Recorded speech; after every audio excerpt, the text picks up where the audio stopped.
Welcome to the Discovery Pod, where we talk to leading experts from the University of Adelaide about solutions to society's most pressing challenges.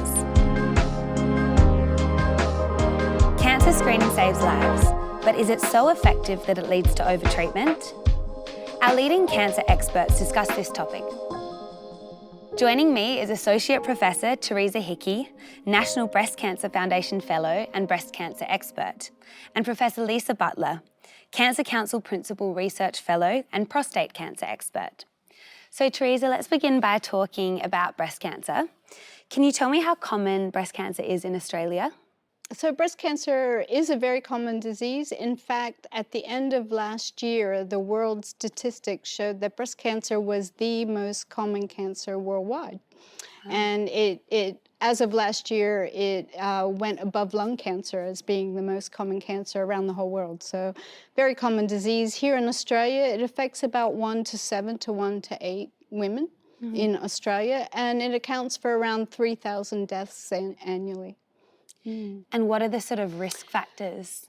There are a lot of risk factors. When people say what causes cancer, I think it's important to recognize that breast cancer isn't just one entity. There are different types of breast cancer. Almost all cancers are involved with certain mutations in genes that allow the cells to behave abnormally.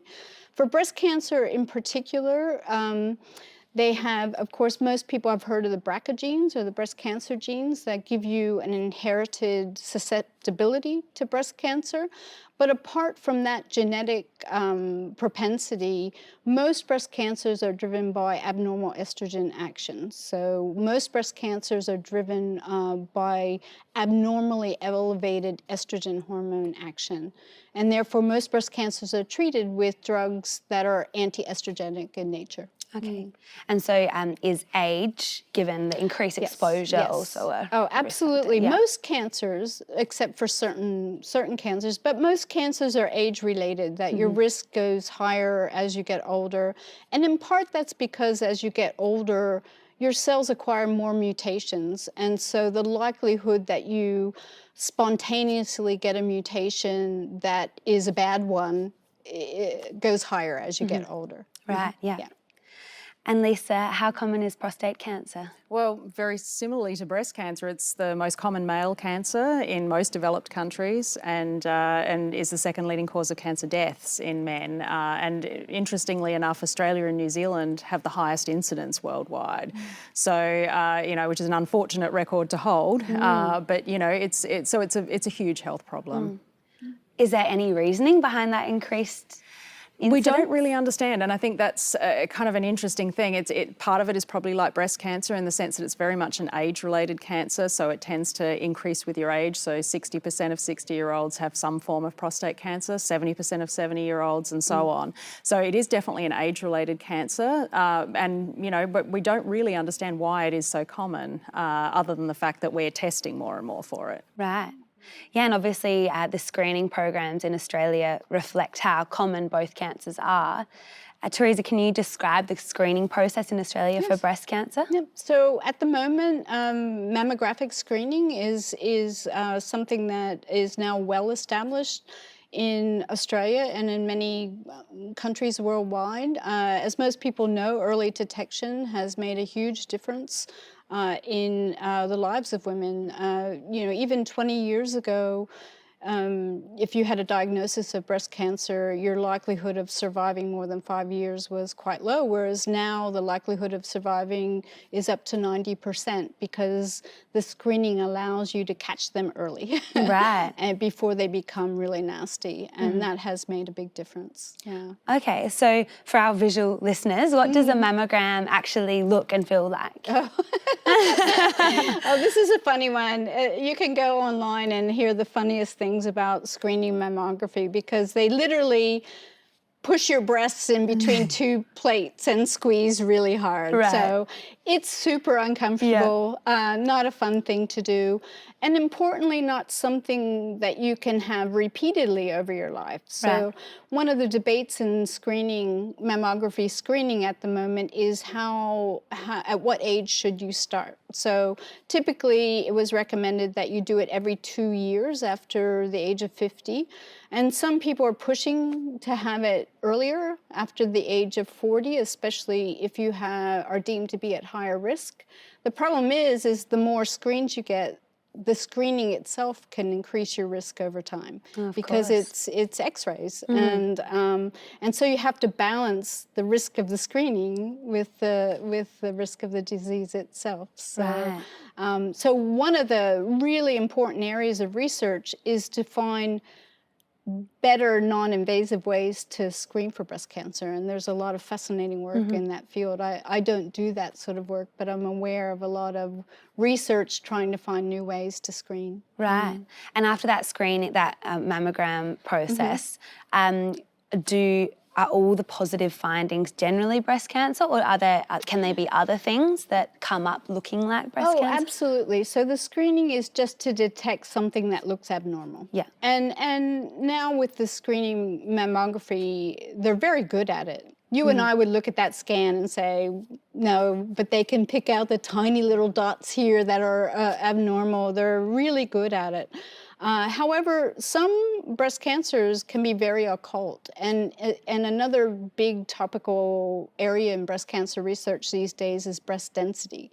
So, and by density, we don't mean big or small. We talk about the material inside the breast, whether it's really tough, or whether it's more soft and squishy. That's the easiest way to say it.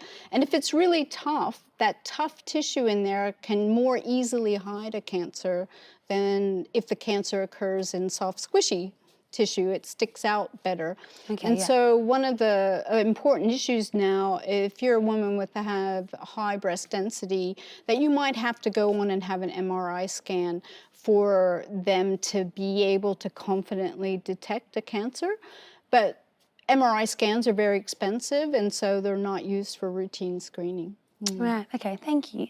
And Lisa, can you describe that screening process for prostate cancer? Sure. Well, it's certainly sort of less painful in that sense. And since the mid-90s, we've had a blood test for prostate cancer called PSA, or prostate-specific antigen, and so that's a very sensitive test that can detect this protein PSA in the blood, and it can detect changes in that, to a very, very sensitive level now. So, I think in the past many men were really worried about, having to have a rectal examination or something like that, which in and of itself is really, not too bad. But these days, it's not, certainly not a first line of testing. It's really around this blood test. So, so now that's part of the reason we're detecting so much prostate cancer now. Before we had that test, prostate cancer, I guess like breast cancer, often doesn't have any symptoms. So a lot of men get worried if they get up to the toilet at night and things like that, but often that's from benign prostate disorders, not necessarily cancer.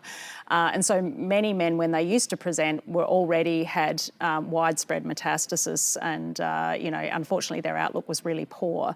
So now we have the opposite problem. We have a very good blood test that detects prostate cancer, but it's not very specific. So it also can detect, benign enlargement of the prostate as well. And it's so good that it can detect cancer that maybe was never going to grow and cause any health problems to the man in the future. So that has resulted in prostate cancer being what we call a very overtreated disease. So I think often a natural instinct for people, if they know they have a cancer, is that they want to have it removed. But with prostate cancer, I don't know if I'm sure you are aware, but your listeners may not be so aware of where the prostate gland is actually located. So it actually surrounds the urethra at the base of the bladder. And so it's really important making all the seminal fluid that gives sperm its health. And so partly because of that, when there's surgery to that area, there's often some really bad side effects. So the men will have often incontinence, impotence, and this can last, now men are getting diagnosed at 50 and sometimes even in their 40s. So this is decades of these sort of really debilitating side effects to maybe save some of those cancers that would have gone on to be aggressive. So we're really struggling at the moment. It's one of the main research areas, is trying to understand, when you diagnose someone with prostate cancer, is that a cancer that's going to just sort of sit there and never really cause any problems to the man, or is it a really aggressive one that needs to be dealt with, aggressively right up front? Right. So you mentioned the benign growth of prostate, which is often a cause of that increased PSA, so That's that right. protein that's created by the prostate.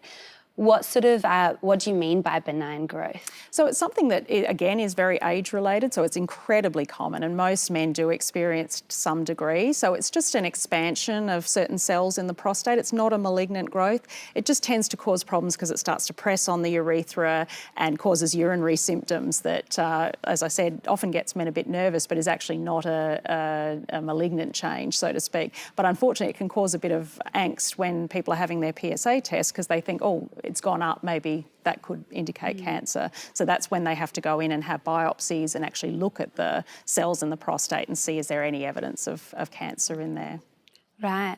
So, yeah, you mentioned the issue of overtreatment. Theresa, is that an issue in the area of breast cancer as well? Yes, very much so, because again, like Lisa says, because we have such a good screening program and these screening techniques are very sensitive, you're going to pick up disease that probably never would have been even felt by the woman beforehand. You know, a lot of, remember back in the old days, it was you feel your breasts, and if you feel a lump, then you go in. Now we tell every woman to go in and get this very highly sensitive test that can detect a lump that may have sat there as a little lump undetected for that person's whole life. So there is that issue of overtreatment. I think with women, it hasn't advanced as much as men with prostate cancer because removing the prostate is a lot more difficult, being where it is, whereas breasts, as you know, are a little bit more accessible than the prostate. And so, and as Lisa was saying, once a cancer is detected, it's very hard for the patient psychologically to accept that maybe it's okay and nothing needs to be done. And so minimally surgery is performed in any case. But surgery has its complications, even if it's what we call minimal surgery, which these days is just removing the lump. And even that has progressed from decades ago. A lot of research showing that you can just go in and remove the lump, whereas 30 years ago, the whole breast would come off whether you had a tiny little lump or a big hunky tumor. And now we know we can be confident with small tumors that have features that look less aggressive, that we feel confident we can go in and just take out the lump and then wait and see. But we haven't gotten to the point where in prostate cancer they have a watch and wait program. That yes, we've detected something, but why don't we watch and wait to see if it progresses? Whereas in women, we haven't hit that stage yet because most just take it out. And it's been interesting to see the evolution of that. You know, at first I think people were very anxious about that program and, you know, what if something happens if I don't intervene straight away? But I think now that there's kind of more common awareness of these side effects and the fact that, you know, I think many men and doctors in particular are realising how extensive that overtreatment is. People are much more willing, particularly if they've got a very, very low-risk tumour, so their tumour has very, you know, minimal features of aggressive disease. They're actually a lot more comfortable these days in just having regular monitoring, whereas once upon a time, I think the push was always, you know, if it's there, maybe we should get it out. So, so I think that's there's changed. Been a lot of development in that space about getting men to talk about what the side effects are. Absolutely. You know, and saying, you know, these are the kind of side effects you can expect, and that might make a patient with a watch and wait type tumor to reconsider and be more comfortable. You know, men are talking about it more, which is a really good thing. You know, there's a lot more men's support groups, and when they get together and talk about the uncomfortable stuff, you know, it's like not things people like to talk about. Incontinence is not something that you want to sit around and chat about, but when you get together in support groups and talk about that, then it becomes, you know, more, the patient has more knowledge about making those decisions. women talk about it a lot, as you know. So that issue is a little, I think, less. Maybe well, we've not. had I'm not interventions sure. our whole life. I think that's the difference. Whereas, you know, for some of these men, and I think particularly elderly men, you know, some of them may not have had any medical interventions or tests for a very long time in their lives since they were sort of quite young men. And so, and then to suddenly have something that's really quite confronting that you really don't like to talk about. Yeah, that's a good point. You know, for us, I think we've, you know, we've been exposed to everything from a very young age. So that's true. Yeah, we're used to it. True. Lisa, what does your research look like in this area? So I guess it's around that topic we talked about with overtreatment. We're really keen to, you know, take some of that anxiety out of the decision-making process when somebody is diagnosed with prostate cancer. So for someone that has, you know, a very low-risk disease, we want to just be sure, is it really low risk, or, you know, is there a chance that that might turn nasty down the track? And on the other end of the spectrum, you know, for most men, they sort of have a disease that's kind of falls in this grey zone where no one really knows what's going to happen to that tumour. And so I think if they had a bit more clarity about this is looking much more like a low-risk one that's going to grow slowly, perhaps I won't have an intervention. On the other hand, at the moment, they have surgery and then they're just sort of watched for a long time as well. So, but for some of them, if they're going to have a really aggressive tumour down the track, or most likely to, they might want to have an intervention, an extra, you know, what we call an adjuvant therapy then. So something that's given to them at the same time as their surgery, just to really hit it on the head and make sure that, you know, they've got the best chance of a good outcome. So my work's really around trying to come up with tests. So we look at the tumours themselves and look at the blood, and in particular, you know, we've come up with some really interesting changes in lipids in the blood. So we often have these blood tests every year, you know, with the doctors, where you look at your lipids and more for cardiovascular disease to see, you know, is my heart function healthy, you know, is my cholesterol high and things like that. But what we've shown is that you can also apply that to prostate cancer, a very similar test. And what we hope is that by combining the PSA test with another non-invasive test like that, just might give a little bit more information to help with that decision-making process. I mean, you know, in some cases, you know, men will do what they decide to do or the doctor feels is important. But in many cases, it's not clear and there is a grey area. And so that's what we're trying to really help, you know, shed some light on that and give more information. Because I think one thing that we've learnt about, you know, we more and more now, us as scientists, we work with patients, you know, so we have a lot of patient advocates that are involved in our research programs. They tell us about how their experiences of cancer have been, what they think is important in terms of research. And that was one of those things, you know, I sort of wondered myself, you know, would you really want more information, or is it just too overwhelming? And the response, very much so from all of our patient advocates, was no, the more information I have, I could never get enough. You know, I want more information so that I can read. You know, in light of this diagnosis that's, you know, hit me out of the blue, I need to know more and, you know, help myself, you know, make a decision that's going to be best for me, best for my family, my kids, all of these sorts of issues that people are dealing with the diagnosis of cancer. It's a lot. Yeah, and I can imagine that if a patient's cancer does fall in that grey zone, that decision is then put on their shoulders. And that's a lot of pressure when there's quite serious complications in the balance there to consider. That's right. And you know, and it gives them things that they can ask their doctor as well. I think that's another thing, is it's not necessarily that the patient has to make the decision, but, you know, sometimes they're, you know, very much, you know, going by the advice of their caregivers, which is, you know, entirely appropriate, and there's a lot of experience behind that. But I think sometimes having extra information means you can make informed questions and sort of say, well, you know, this is my situation, or would this be right for me because of X, Y, and Z? So it actually might draw out more information about a family history or an ethnicity that might impact on their prostate cancer journey. So I think sometimes the more information you have means that you can make, you know, better, you know, questions to your healthcare provider and hopefully have a better outcome as a result. So I guess in summary, your research is really about stratifying the risk so that a patient can make an informed decision. Absolutely. Right, yeah. That's exciting. Very important.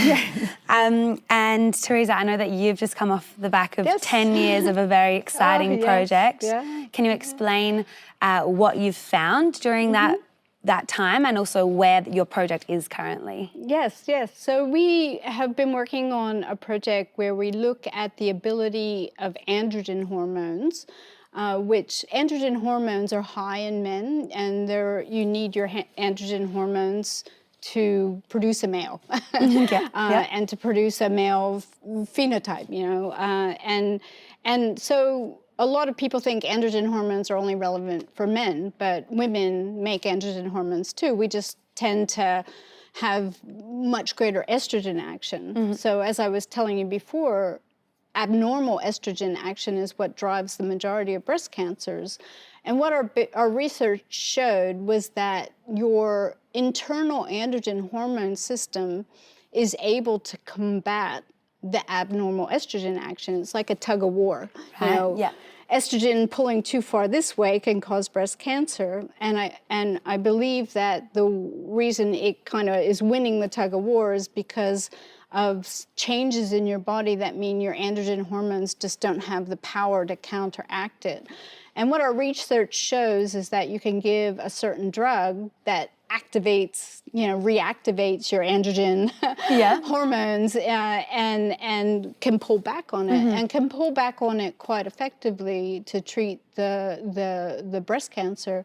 And we've provided a lot of evidence now that this can be a brand new form of therapy.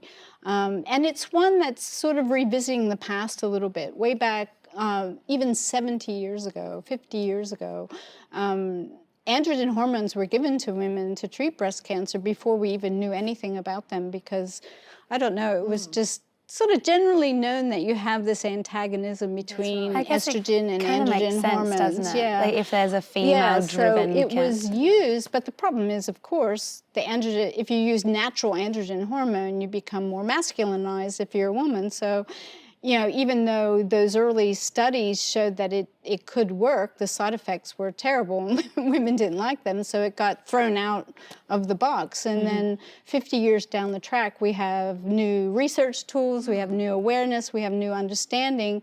But not only that, for us, we had a brand new drug. Not that we created, but one that was created by a pharmaceutical company in the United States who contacted us and said, can you test our drug? And we did, and they showed that this drug could be given to women without virilizing action in the women, and we took their drug and showed that it was really effective at treating breast cancer.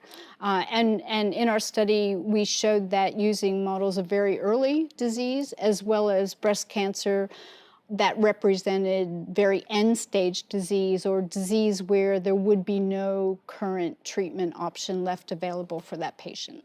Right. And again, the part of the strength of the study and the reason it took so many years is that we developed and used models that used tissues from patients. We're not, you always use different models in research, but when you can use actual patient tissues to develop the evidence for a drug, it's much more powerful and more likely to go through the clinic. Right. Because that's a terrible statistic that a lot of drugs that enter clinical trials, only 5% ever make it to the patient. And so we really need to develop better evidence before it even gets to trials. So I think our study really represents the kind of work that needs to be done before you jump in to the expense and the effort of a clinical trial. Right.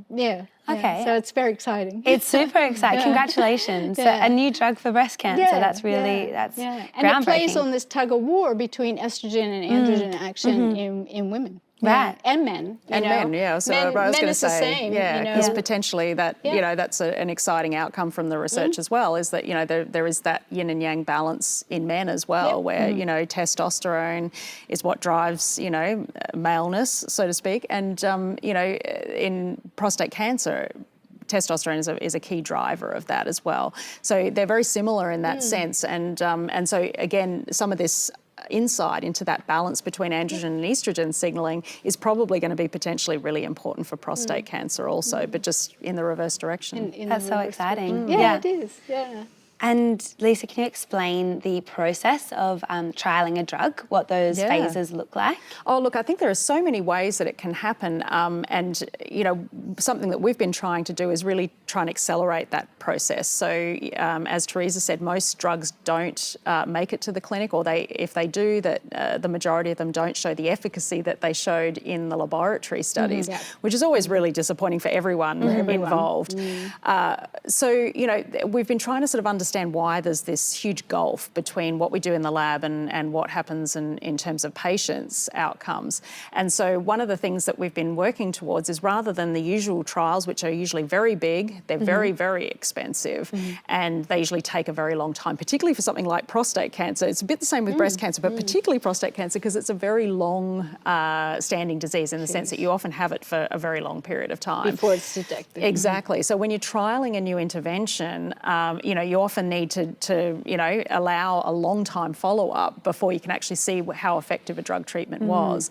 So in this case, you know, we wanted to try and come up with a way where we could test drugs much more quickly and decide which ones were the most promising to take forward into those big, expensive, long trials, versus those that were going to be futile. And so in that case, let's try and triage them as quickly as we possibly can. So so we've been working in prostate cancer, and we do the same in breast and other cancers for that matter, doing proof of concept or window of opportunity trials, so they're called, is, you know, just short-term treatments for patients that have high-risk disease. And we can actually look at their cancers before and after a very short-term treatment, see if there's any evidence that anything has happened. Have the cancer cells sort of slowed down in their growth, or are they being killed? If so, then that's a very promising sign, and you know, maybe that's a drug that's worth taking forward. So, so that's a way that we can actually trial things within a 2 to 3 year period, and take them into, you know, larger scale international trials much more rapidly. And I think that's the best for patients, because I think the odds are generally against a new drug. And so if you can take your best front runner forward, that's what you want to be doing, and not, you know, wasting time and money and energy and, you know, everyone's, you know, involvement in drugs that unfortunately, despite looking very promising, just haven't held up in patients for whatever reason. So that's kind of it's not maybe the standard process by any means, but it's a new way that we've been looking at here in Australia, and it's actually something it's not actually done that often overseas. Often they don't always have the infrastructure to do these sorts of trials. It requires a lot of different people to come together on an almost voluntary basis, essentially, where you're going to have surgery, you're going to have pathology, you're going to have oncology, researchers, all working together and giving their time to sort of make this happen. So it's a complicated setup, but once you get it going, it's actually not too bad. And our healthcare system in Australia is really well geared to these sorts of studies. And, you know, so many of our colleagues, you know, in the UK or the US sort of say, oh, we would love to do more of this, but it's just the logistics of it would just be too great. So our population size and our relatively simplified health system really works for us in this case. So it's an area where, you know, Australia doesn't feel like the poor cousin. Totally. Very much so. No, and when you bring it to a real sense, a lot of the patients that are being offered these clinical trials, sometimes it's their last option. That's right. And it's an emotional decision to have to make, and often that will be a beacon of hope for them. So you really want to be able to give them a medication that's got more hope for working. Absolutely, and that's part of the other reason that we do these trials the way we do, is that we're actually doing them much earlier stage of disease. So rather than only offering a clinical trial to someone who's failed all other therapies, which is again a big ask for a new drug to be effective in that sort of very heavily pre-treated setting. You know, if we look earlier stage of disease, you know, these are patients that are relatively healthy, that can tolerate drugs well, and, you know, you can actually get a really good indication of how well a drug's going to perform. So that's another reason that doing these window of opportunity trials earlier, and they do it with breast cancer now as well before surgery, so that you can really look carefully at the tumour afterwards and see, did I actually have an effect, and is it the effect that we hoped for? Right. so that you can develop evidence to give the drug earlier. That's right. Or give the drug as a different first-line therapy rather than the end last stage. resort. Yeah, That's of right. course. That's Okay. right. Yeah. But it takes a lot of good evidence to jump over what's considered standard of care. Oh, totally. Yeah, Absolutely. Yeah. And that's why your work, both of you, is so important. So I'm very thankful for your time today. And on behalf of the Discovery Pod listeners, I'm sure as well everyone is affected by cancer in one way or another. And it's really encouraging and builds a lot of confidence to know that there are very passionate people behind the scenes making sure that the treatments are as effective as they possibly can be. So thank you very much for your time and your work. Thank you. Thanks for having us. Thanks for listening to the Discovery Pod, brought to you by the University of Adelaide. Join us next time when we discuss ethical labour.